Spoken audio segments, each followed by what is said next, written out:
once asked me, and he said, he said, I don't have a religion. And I was like, okay, that's fine. And I said, I don't have it either. I don't have a religion either. I have a relationship. And that makes a whole difference. It's not about ticking boxes, do's and don'ts. It's not about following certain set of patterns, and once you've done that, you're okay. Christianity is not really a religion, it's a relationship. It's a way of walk, it's a way of life. It's how you live and who you have related to and who you're associated with.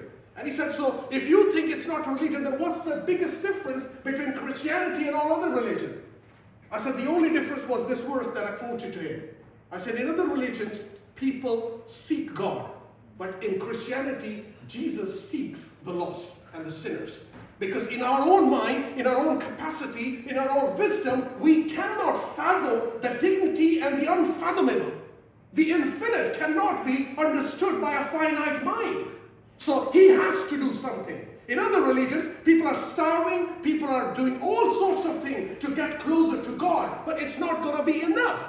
Because you cannot find and figure out a way to get to God unless God intervenes, steps in and does something about it. And that's exactly what he did when he sent his only begotten Son, Jesus Christ. That's why he said, Son of Man has come to seek and save the lost. It's his seeking and it's his saving. Romans 3:11 says, no man seeks after God. We are neither able nor even willing to seek. It's not just we are not able, we're not even willing to seek God. God is beyond human discovery. God is beyond human reach. God is beyond human exploration. God is beyond human search. God has to seek us first. And this is the story of the Bible. This is the gospel. This is why Jesus Christ came, to seek and save the lost. This is why the story of incarnation happened. Why did God have to send his Son, Jesus Christ? Why did God the Son has to become a man so that he can seek and save that which was lost? Because he knew exactly that a man by himself cannot seek God. What happened back in the garden when Adam and Eve, our forefathers, our ancestors, sinned? They did not run around and looking for God. They hid themselves, right? And God has to come in and he said, where are you? God is seeking. He sought them because he knew that they have sinned and they're hiding. They weren't seeking God. And ever since, man has not sought God.